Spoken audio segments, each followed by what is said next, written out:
Hello everyone, this is Big Sam here, and today we're gonna be doing the Felarx incarnon build. Finally. Um, I'm gonna start with saying I'm sorry because after I posted that short and I was supposed to work in a video and upload it the day after, I got really sick, so I couldn't really do anything. But I still had, I tried to record video, but then there was a problem with the microphone that it just cut off in the middle of the video, so I had to redo it again. And I think this is better. My voice is much better right now. Anyways, so today we got one of the best weapons that people use, I'd say, in a way that don't really utilize the strong parts of the weapon and its builds. Don't get me wrong, it still kills anything.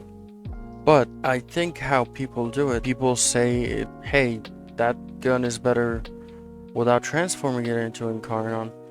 Just use it like you use the Felarx. So it's been a common thing that everyone uses the Felarx in its shotgun mode.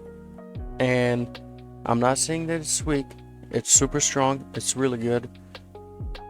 But I prefer to use the incarnon form as much as I like to use a shotgun.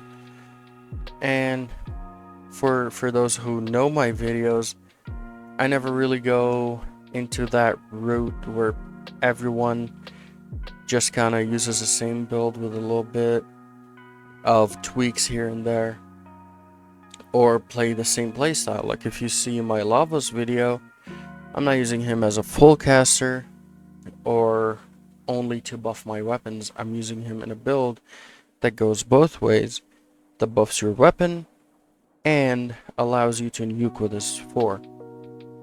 And so, right now, we're gonna start with the build. We're gonna start with the evolutions.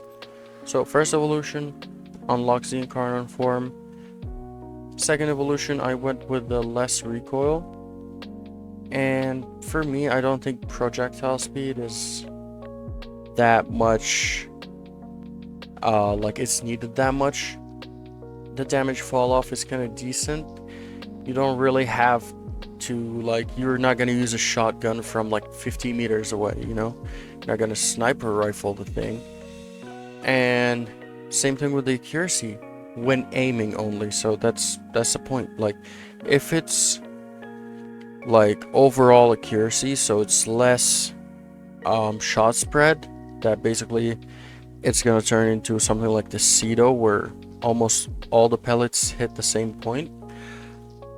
But this is only when aiming, and it's not really the best way to go about it.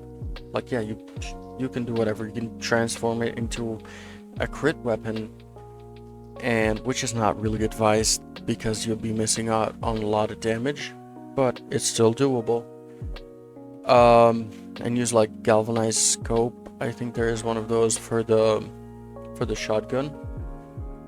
And yeah, so the best option here is less recoil, and that's much more useful when we look at the second evolution. And most people I see use the dual mode chamber, which is reloading changes between either extra projectile speed or punch through. If you go with this, again, the projectile speed from the first one is gonna be useless. So there is one thing that kind of negates that or makes it kind of useless. The punch through is good, you know, if you're like in a corridor or something and you want to just like clear the enemies. Yes, that's really good there. But other than that, it's not really worth using it as much as this one, mounting momentum, because basically the Felarx reloads one round at a time, but its overall reloading time takes 3.7 seconds for, you know, reloading a full magazine. And that's what we're going to be using. That's basically one of the key parts to how I use the incarnon. And so the third one is the autoloader. It's not really that useful. You're not going to be going with the Felarx and then switching it to like your secondary. Yes, you can run a strong secondary, but most of the time if you have a primary that's this strong, you're going to stick to that primary. And the Felarx can get super strong. Like it's no joke. It's a really good weapon. So we go to the third evolution. We choose an extra status chance, less critical chance because of our choice on fourth. But you also have the evolution that gives you extra incarnon meter buildup. It's not really that hard since it's a shotgun. It's easy, and the bullet spread is really low. Like the bullets don't like go everywhere. The pellets. And then you got the brutal edge, which gives you extra crit chance and extra status chance. And you can use that to turn it into a crit weapon, but again, it's not the ideal way to go. So, in our last evolution, we go devastating attrition. That makes it so 50%, half of the hits you deal that are non-crit hits, the white numbers, can get an extra 20 times multiplier to your damage. So let's say you deal 1000 per white hit, you can hit up to 21,000 damage. And so let's check on the mods. So first of all, I'm of course using Galvanized Hell for extra multi-shot. I'm using Savvy for condition overload for guns. And then I'm using Blast and Corrosive on it. So that gives me the kind of AoE on Blast. And also Corrosive is really strong against armored enemies, since it lowers their armor. And if the same shot procs Corrosive and then Blast, bear in mind, before the explosion happens, the status procs would be applied, the Corrosive status proc would be applied. So basically, the initial shot will deal less damage than the explosion, or the explosion would deal more damage because of the Corrosive procs on armored enemies. And we're using Prime Point Blank for extra damage, and then we're using Shotgun Elementalist for extra damage on the Blast status. And then we're using Primary Merciless. You can change that to Shotgun Vendetta and play it nice and close, you know. Or you can go with Primary Deadhead if you like landing headshots. Primary Crux can work, but I don't think we need it that much, because we need to reload our magazine to empty it and then reload it so we can mag dump at the first enemy we meet. And so extra status chance would be good, but the ammo efficiency wouldn't be helping the build here.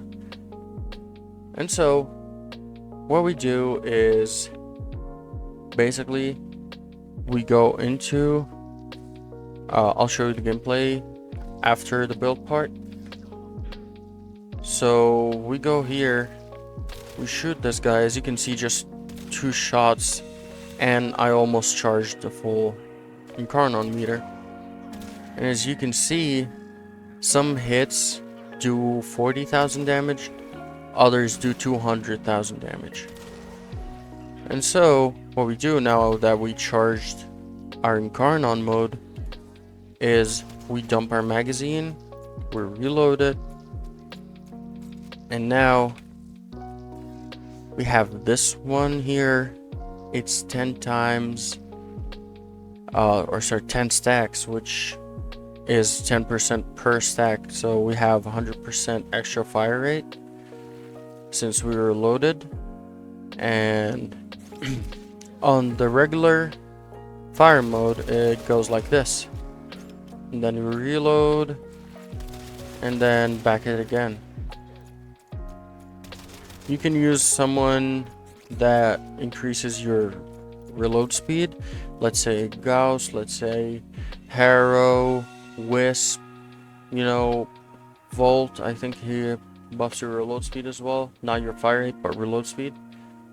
And so that now that we have it at 10 stacks, we summon the enemies, transform into incarnon mode, and we do this.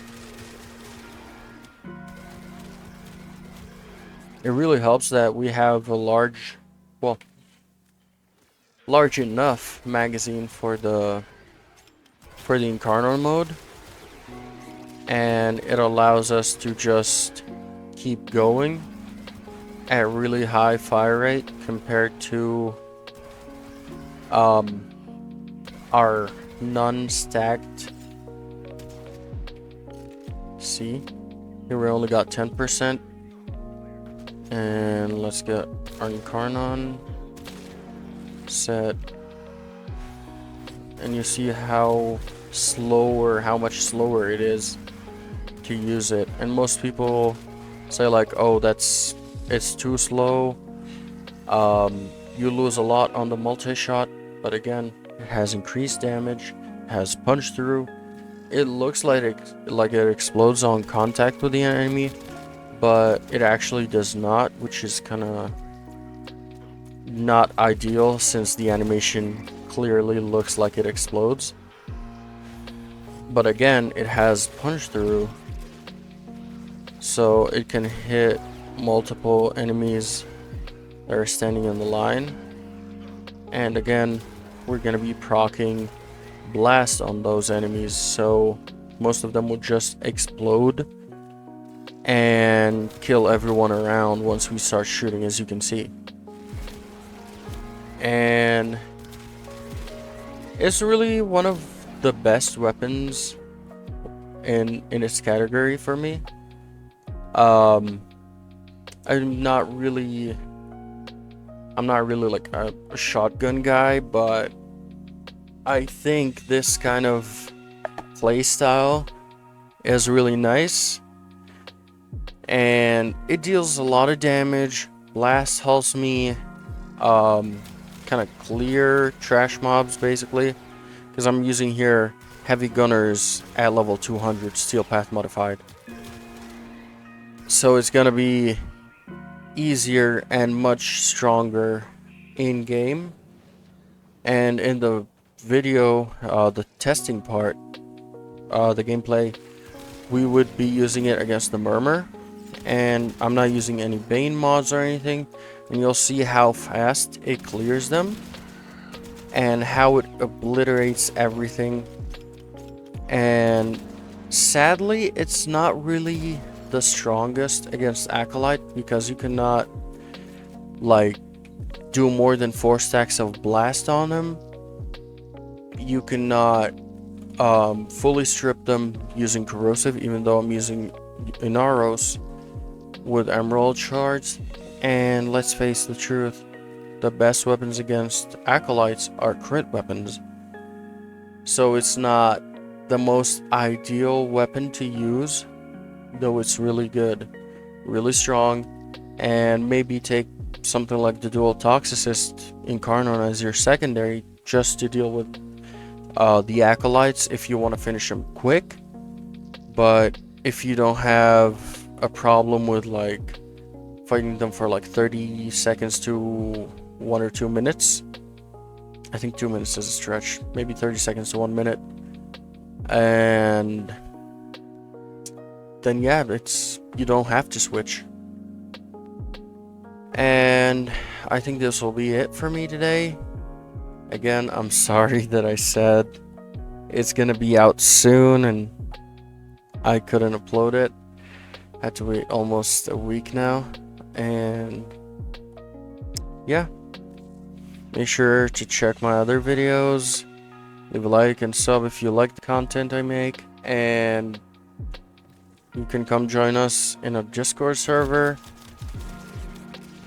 And as always, good luck, have fun, and see you next time.